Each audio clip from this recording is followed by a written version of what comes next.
नमस्कार, मैं हूं श्वेता सिंह। आप देख रहे हैं हल्ला बोल। सबसे स्मार्ट सिटी होने का दावा करने वाली दिल्ली पुलिस के एक कांस्टेबल ने ऐसी हरकत की जिसे देखकर आप हैरान रह जाएंगे। पुलिस का काम होता है जनता की हिफाजत करना, लेकिन दिल्ली के मथुरा रोड पर ट्रैफिक पुलिस ने एक कांस्टेबल ने पहले घूस मांगी, फिर महिला पर पत्थर से हमला किया। हम सवाल आपसे पूछ रहे हैं, महिला पर ईंट मारकर पुलिस ने धौंस दिखाई। आप अपने जवाब हमें भेजें, क्योंकि चर्चा हमारी इसी पर होगी।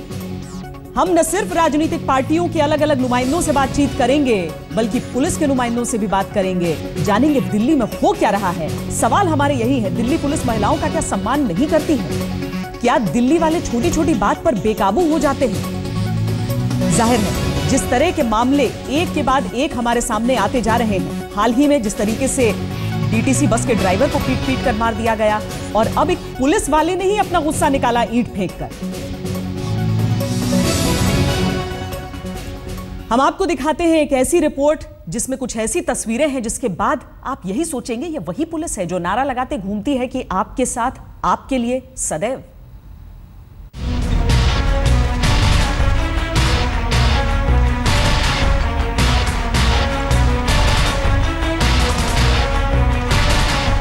इस तस्वीर को गौर से देखने की जरूरत नहीं।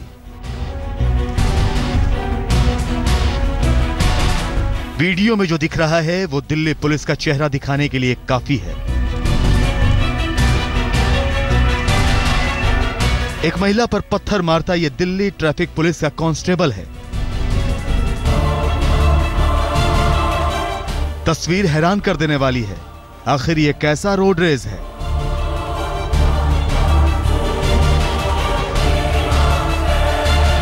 जो दिल्ली पुलिस रोड रेस के बढ़ते मामलों पर लोगों को आगाह कर रही है, उसका ही ये जवान सरेआम आपा खो रहा है।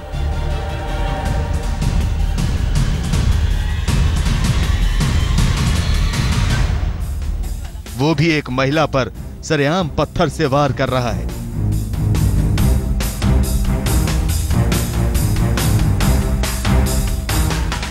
पीठ पर पत्थर लगने के बाद महिला करा उठी। उसकी छोटी छोटी बच्चियां चीख चीख कर रोने लगी, लेकिन ट्रैफिक पुलिस वाले को कोई फर्क नहीं पड़ा। आखिर इस महिला ने ऐसा क्या कर दिया जो कानून की हद और इंसानियत की सारी दलीलें भूल गया पुलिस वाला? सर जी, मैं वो 200 रुपए मांग रहा था मुझसे, मैंने उसको दिया नहीं। मैंने स्लिप मांगी, वो उसने मुझे नहीं दी। वो कह रहा था आप ऐसी दे दो और जाओ मैडम आप। मैंने कहा मैं तो नहीं दूंगी, आप मुझे स्लिप दीजिए या मेरे चालान मेरे घर भेजिए। तो उसी बात पे बस कहा सुनी हो गई। वो तो गंदी गंदी गालियां देने लगा। मेरी बेटी को भी उसने इतनी गंदी गंदी गालियां दी। ये महिला अपनी 3 बच्चियों को पीटीएम के लिए स्कूल लेकर गई थी। स्कूल से लौटते समय पुलिस वाले ने रेड लाइट जंप करने की बात कहकर रोकने की कोशिश की। महिला ने विरोध जताया तो पुलिस वाला चालान काटने की धमकी देने लगा। महिला इसके लिए तैयार हुई, लेकिन पुलिस वाले की तो मंशा ही कुछ और थी। तस्वीर देखते ही दिल्ली पुलिस हरकत में आ गई। आनंद फानन में पहले कांस्टेबल को निलंबित किया गया, फिर मुकदमा दर्ज कर गिरफ्तारी की गई। दिल्ली पुलिस के बिहाफ पर, अपने बिहाफ पर और हमारे हर पुलिसकर्मी के बिहाफ पर इसके लिए खेद प्रकट करता हूं। उस हेड कांस्टेबल को ऑलरेडी हमने सस्पेंड कर दिया है। इसके अलावा मैंने हुक्म दिया है कि इसमें क्रिमिनल केस दर्ज किया जाए और उसके खिलाफ आगे हम कार्रवाई करेंगे। इस एक तस्वीर ने दिल्ली पुलिस के कई चेहरे दिखा दिए। सरेआम दबंगई से लेकर रिश्वतखोरी का ये चेहरा दिल्ली पुलिस को शर्मसार कर देने वाला है। इन तस्वीरों को देखकर तो समझ नहीं आता है क्या कहें। दिल्ली जैसी जगह, देश की राजधानी, ये सारी चीजें हम बार बार बोलते हैं, लेकिन वाकई सड़कों पर ऐसा हो सकता है, ये यकीन करने से परे है। हमारे साथ इस वक्त बीजेपी के प्रवक्ता संबित पात्रा जुड़ रहे हैं। शोभा ओझा जो कि कांग्रेस नेता हैं, वो हमारे साथ जुड़ रही हैं, और साथ ही हमारे साथ जो पीड़ित हैं, उनकी 3 बेटियां उनके साथ सफर कर रही थी। यामिनी जो सबसे बड़ी हैं, जिनके हाथ में सबसे जो छोटा बच्चा था वो भी था उस वक्त। यामिनी, सबसे पहले मैं आपसे ही पूछ लेना चाहती हूँ, जाहिर है जिस तरह की चीजें आप सबके साथ हुई हैं, अभी तक आप सबको डर लग रहा होगा। किस तरह से ये हुआ? माँ की हालत है कैसी अभी, जिनको पत्थर से चोट लगी है? मम्मी के बैक में पेन है और मम्मी के हाथ में फ्रैक्चर है और मम्मी के बैक में बहुत पेन है और मम्मी के बैक से खून वगैरह निकल रहा है। संबित पात्रा जी, जब ऐसी चीजें हम देखते हैं तो जिम्मेदारी किसकी समझते हैं, किसकी समझे? आपने ये सारी तस्वीरें देखी होंगी।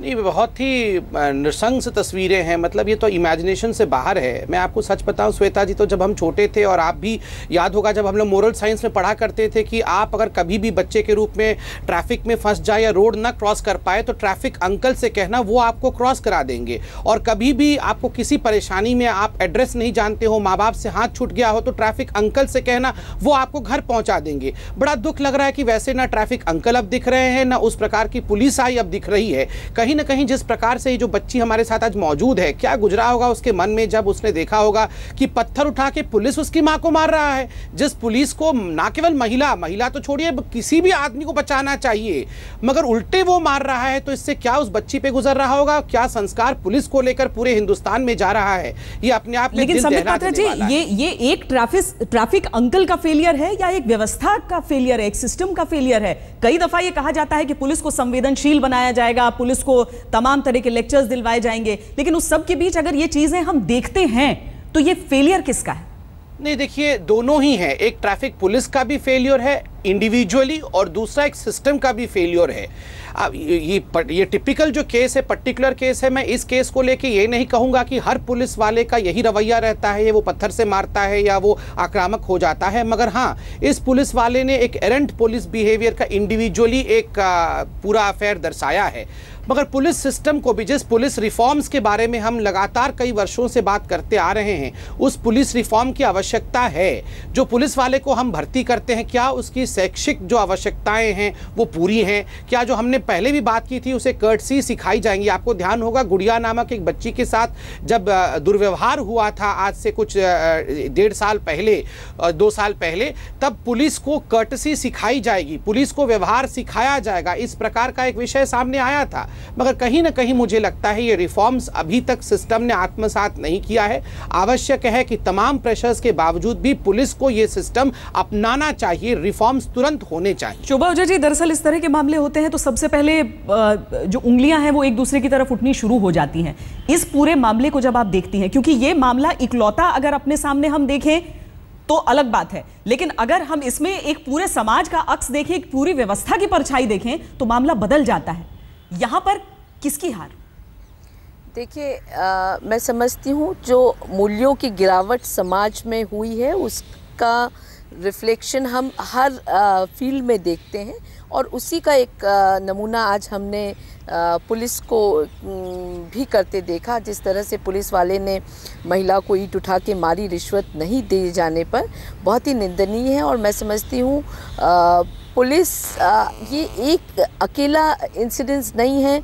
मैंने तो कई ऐसे इंसिडेंट्स भी देखे हैं जहाँ थाने में भी महिलाओं के साथ रेप होते हैं, जो संवेदनशीलता ख़ास तौर पे महिलाओं के साथ होनी चाहिए, वो उसके लिए आज तक हम अपने पूरे समाज के पुरुषों का माइंडसेट नहीं चेंज कर पाए। और उसी का एक भाग पुलिस का मामला देख रही हैं या पुलिस और पब्लिक का मामला देख रही हैं? देखिए, दोनों देख रही हूँ मैं। अगर कोई मर्द होता तो पुलिस वाला इस तरह से ईंट उठा के मारने की हिम्मत नहीं करता, एकदम नहीं करता। पर महिलाओं को क्योंकि इस नज़रिए से देखा जाता है कि कमज़ोर है, वो रिटेलिएट नहीं करेगी, वो सहन कर जाएगी चुपचाप, ये भी एक सोच पुलिस वालों के मन में रहती है, जो मैंने समाज में देखा है कि महिलाओं को लेके वो महिला को एक सॉफ्ट टारगेट मानते हैं और सोचते हैं कि बदसलूकी करेंगे तो वो महिला झेल जाएगी चुपचाप और कुछ बिगड़ेगा नहीं उनका। पर मैं बधाई देती हूँ इस बहादुर महिला को जिसने लड़ाई लड़ी और जिसने सहन करने से इनकार किया पुलिस की जाति को, तो वो बधाई की पात्र है। और ये पुलिस को बस कह देना कि हमने सस्पेंड कर दिया है, काम नहीं चलेगा। सस्पेंशन से काम नहीं चलेगा, उस पर क्रिमिनल केस दायर होना चाहिए। और जो इस महिला का जो नुकसान हुआ है, जो उसकी अब जो उसका मेडिकली उसको जो उसका भरपाई करनी रहेगी, जो उसका फ्रैक्चर हुआ, जो उसको बैक में इंजरी आई है, इसका कौन इसका खर्चा उठाएगा? ये खर्चा भी उस पुलिस वाले की पगार से काटना चाहिए, जिससे कि उसका बोझ इस साहसी महिला पे ना आए। और सस्पेंशन केवल आंसर नहीं है। होता यही है कि हम इंटरनल इंक्वायरी की बात करके, सस्पेंशन की बात करके भूल जाते हैं मसले को। उसको एक लॉजिकल एंड तक एक सज़ा मिलना बहुत ज़रूरी है, जिससे कि दूसरे पुलिस वालों को एक सख्ती से ये मैसेज जाए कि एक दूसरे नजरिए से सवाल को एक बड़े परिप्रेक्ष्य में जरूर देखेंगे। लेकिन यामिनी, ये बताइए कि जब वहां पर अचानक उसने वो ईंट उठाई थी, वो सब आप सब भी हमें नजर आ रहा था, हम तो तस्वीरों में देख रहे थे जिसमें आवाजें हम नहीं सुन पा रहे थे। आपने अपनी शायद सबसे छोटी बहन को संभाला हुआ था अपनी गोदी में, आप लोगों ने भी कोशिश की थी समझाने की उस वक्त? जी, हम लोग बोल रहे थे, हम लोग बहुत चिल्ला भी रहे थे, शोर मचा रहे थे, पब्लिक को इकट्ठा कर रहे थे। अब अंकल बिल्कुल नहीं मान रहे थे हमारी बात, अंकल बस अपनी लड़ाई में डटे हुए थे। और आपकी माँ से गाली गलौज कर रहे थे, गालियां दे रहे थे? जी, बहुत गंदी गंदी बदतमीजी बातें कर रहे थे और गंदी गंदी गालियां दे रहे थे। अब आप लोग सब घर पे हैं, लेकिन जो सबसे छोटी आपकी एक बहन भी नजर आ रही थी जो उस वक्त बहुत ज्यादा परेशान दिख रही थी, वो उस वक्त जो सब चीजें वहां पर चल रही थी, क्या कोई आगे आया था उस वक्त मदद करने के लिए? तस्वीरों में एक शख्स हमें दिख रहा है, लेकिन वो सिर्फ पीछे खड़ा होकर समझा रहा है। जी, वो अंकल, वही थे अंकल, बस वही समझा रहे थे। बाकी उनके बाद लोग आए थे, बाकी सब उनके बाद आए थे। जब पत्थर वगैरह उठा लिया गया था, जब आए थे बाकी लोग।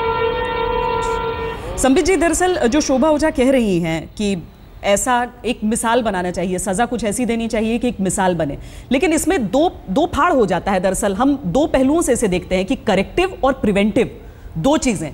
कि करेक्टिव तो आपने कर दिया, लेकिन क्या सजा अपने आप में रोकने के लिए काफी होती है, या प्रिवेंटिव ऐसे कदम उठाए जाएं ताकि भविष्य में ऐसी चीजें न हो? क्योंकि यहां तो किस्मत अच्छी थी कि एक कैमरा था जिसमें ये तस्वीरें कैद हो गई, नहीं तो फिर सब साबित करते रहते कि सच क्या है झूठ क्या है। नहीं श्वेता जी, दोनों कदमों को साथ में ही उठाना पड़ेगा। Prevention is also important and corrective measure is also important. ये जरूरी है कि प्रिवेंशन के लिए हम पुलिस रिफॉर्म्स लाएं। पुलिस को देखिए, मुझे तो आश्चर्य हो रहा है, कुछ चीज़ें फितरत में जम जानी चाहिए। और जो मैं तस्वीर में देख रहा हूँ, ये उम्रदराज व्यक्ति है, ये कोई न्यू एंट्रेंट पुलिस में नहीं है।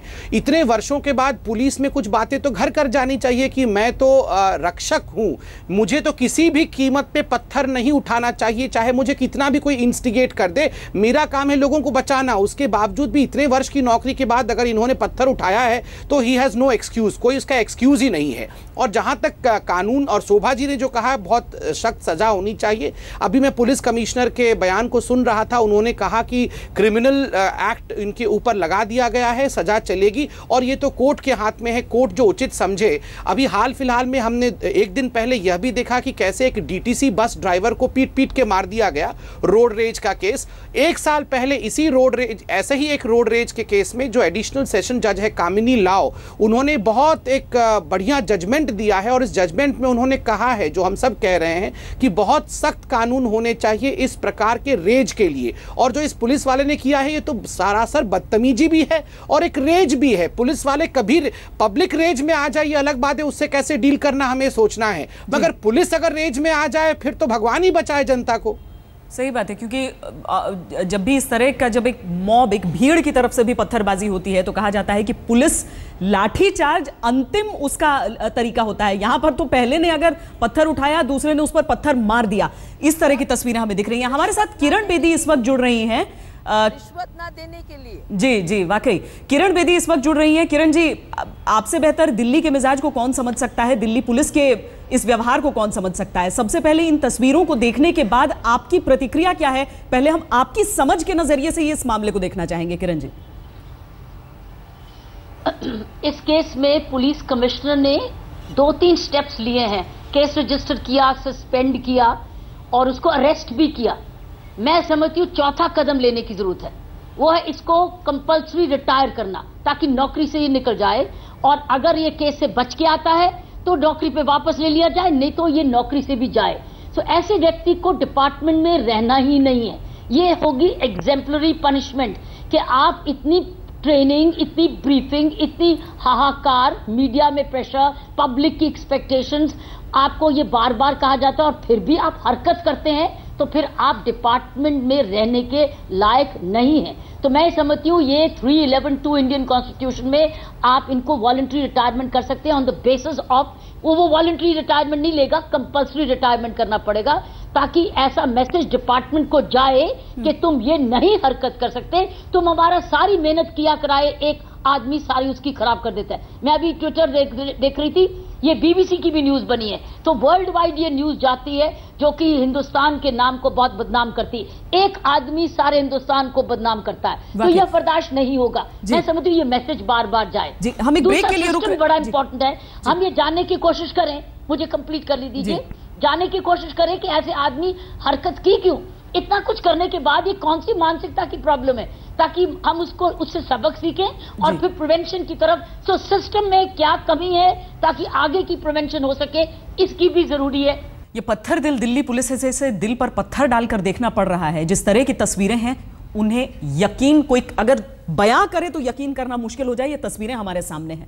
हमारे साथ इस वक्त संबित पात्रा, बीजेपी के प्रवक्ता, शोभा ओझा, कांग्रेस नेता, साथ ही किरण बेदी जी जुड़ी हुई हैं। लेकिन यामिनी जो कि उस वक्त वहां पर मौजूद थी, जिनकी मां के साथ ये पूरा वाकया हुआ था। यामिनी, किस क्लास में पढ़ती हैं आप? 8th में पढ़ती हैं आप। आपने सारी बातें सुनी होंगी, आपके लिए मुश्किल होगा ये चीज़ों को समझना जो इस वक्त चल रहा है, लेकिन आप क्या चाहती हैं कि क्या किया जाए? क्योंकि आप लोगों ने बहुत रिक्वेस्ट किया होगा और वो नहीं माने थे, जो ट्रैफिक पुलिस के अंकल जिन्हें आप कह रही हैं, आपकी बात नहीं मानी थी उन्होंने। आप क्या चाहती हैं कि उन्हें पनिशमेंट मिले? उन्हें ये पनिशमेंट मिले कि वो मेरी मम्मी से माफ़ी मांगे और वो उनको सस्पेंड किया जाए और उन्हें कड़ी से कड़ी सज़ा मिली जाए। शोभा ओझा जी, एक बच्ची का दिल यही कह सकता है, माँ से माफ़ी मांगे। यूँ तो दिल्ली पुलिस जब भी खबरों में रहती है गलत वजह की वजह से ही रहती है, लेकिन यहाँ पर जो तस्वीरें, हम तस्वीरें आपको एक बार फिर दिखा दें कि क्यों पत्थर दिल पुलिस हम कह रहे हैं।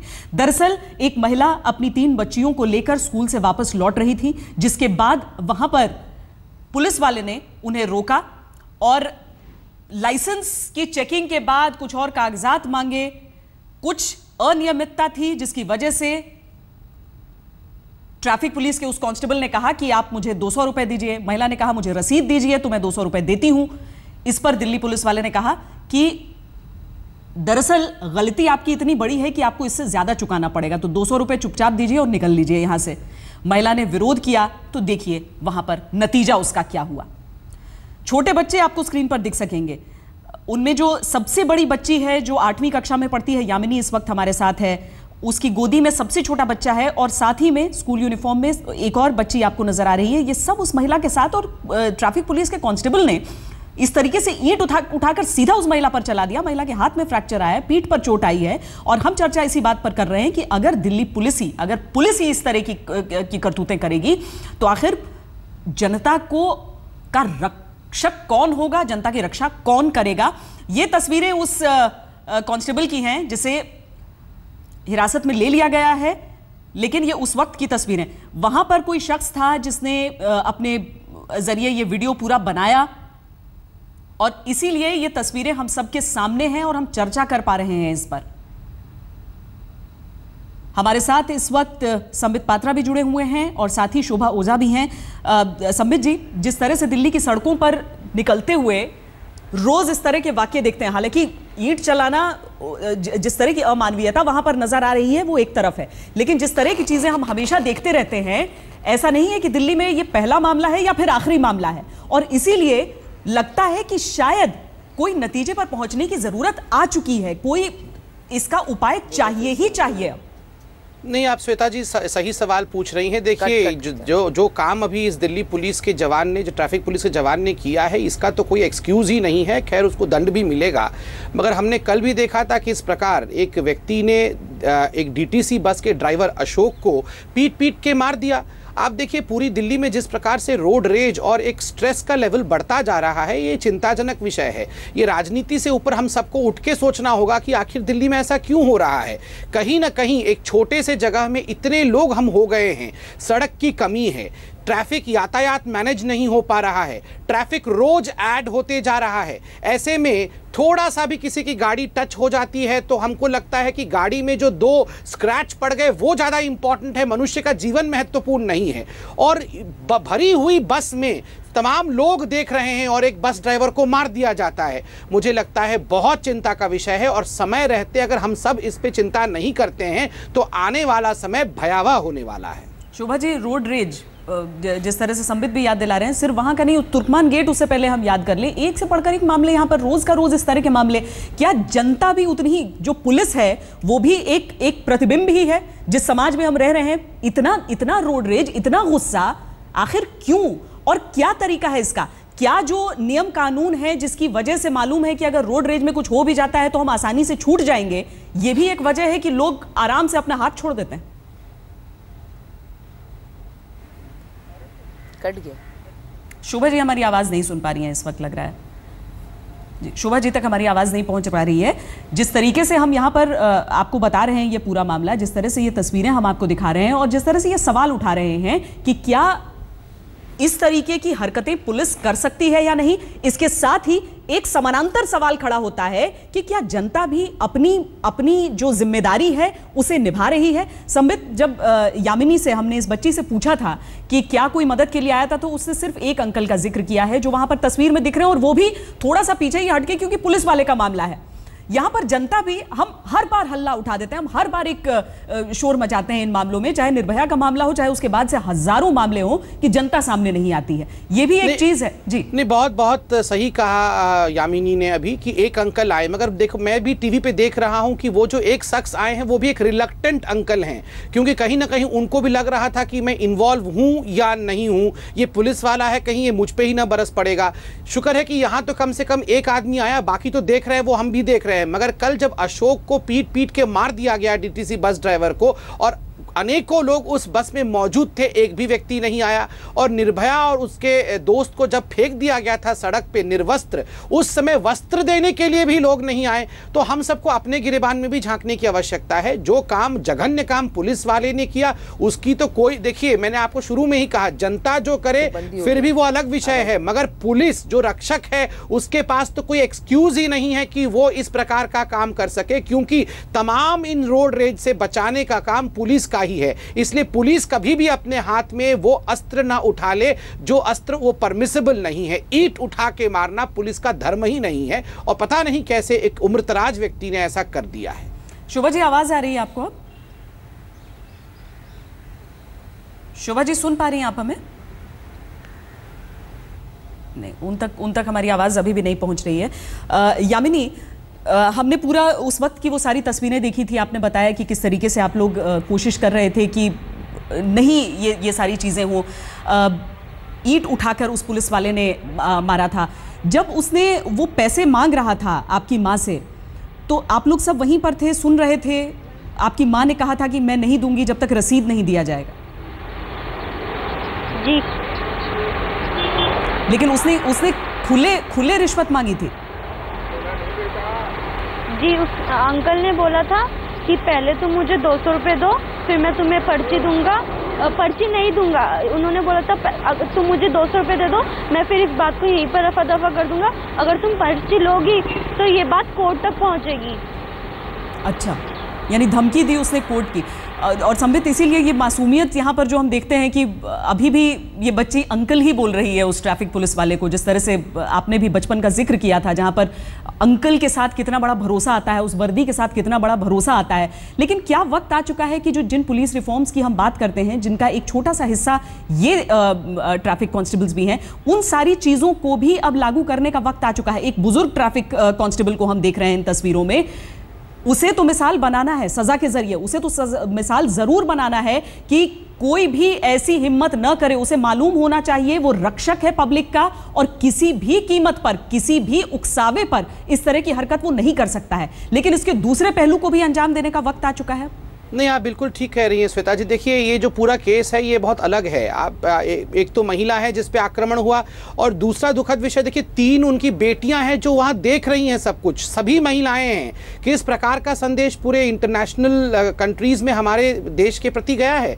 किरण जी अभी सही कह रही थी, बीबीसी ने इसको न्यूज़ बना लिया है। आप देखिए पूरे महिला सुरक्षा के साथ जोड़ के पूरी इंटरनेशनल कम्युनिटी से देखेगी कि एक बेबस परिवार, 3 बच्चियां और उसकी माँ अपने आप को स्वावलंबन बनाने की ओर बढ़ रही हैं। अर्थात जो माँ है वो एक स्कूटी चला के बच्चियों को लेकर कहाँ गई है? एजुकेशनल सेंटर गई है। क्यों गई है?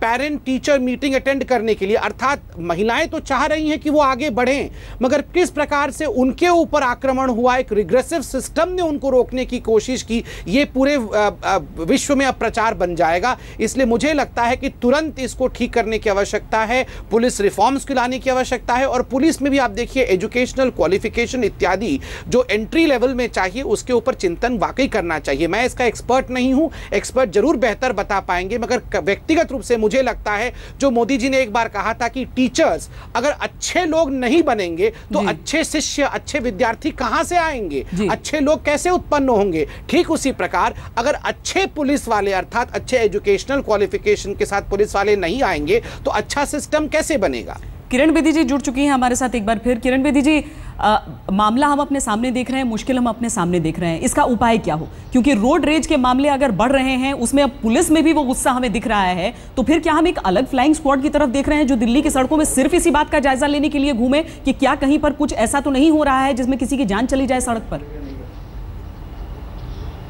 मेरे 2 सुझाव हैं। एक तो हम एग्जेम्पलरी पनिशमेंट दें कि जो ये रेड हैंडेड पकड़ा गया उसकी डिपार्टमेंट इंक्वायरी नहीं चलेगी, वो नौकरी से जाएगा।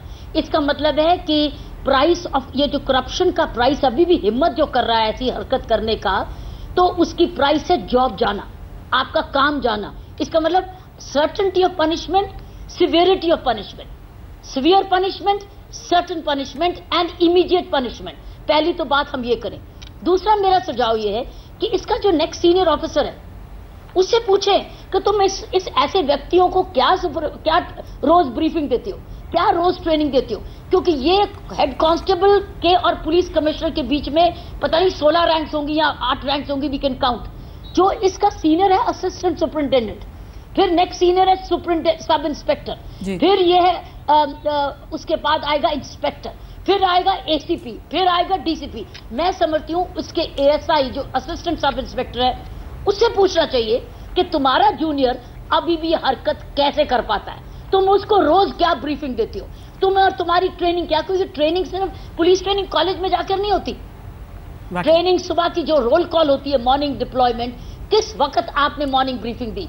तो मैं समझती हूँ इससे, देखिए कोई भी दुनिया में 100% करप्शन खत्म नहीं हुई, लेकिन जहां पर सिवियरिटी और सर्टेनिटी और उसकी स्पीड जब अच्छी होती है और एग्जाम्पल बनता है तो करप्शन बड़ी गिर जाती है। तो गिरने का और ही तरीका और कोई चमत्कार नहीं है, हमको हर सिस्टमिक चेंज भी लानी पड़ेगी और इंडिविजुअल को भी उदाहरण बनाना पड़ेगा, तो हम लोग मिनिमाइज कर सकते हैं, इलिमिनेट नहीं कर सकते जी। और जिस दिल्ली की सड़कों पर हर जगह बड़े बड़े पोस्टर लगे हुए हैं मुख्यमंत्री अरविंद केजरीवाल की कि कोई रिश्वत मांगे तो आप क्या करें, इसमें उनका कहना है कि लोगों के दिलों में दहशत बैठ गई है, लेकिन ऐसी दहशत नजर तो नहीं आई है।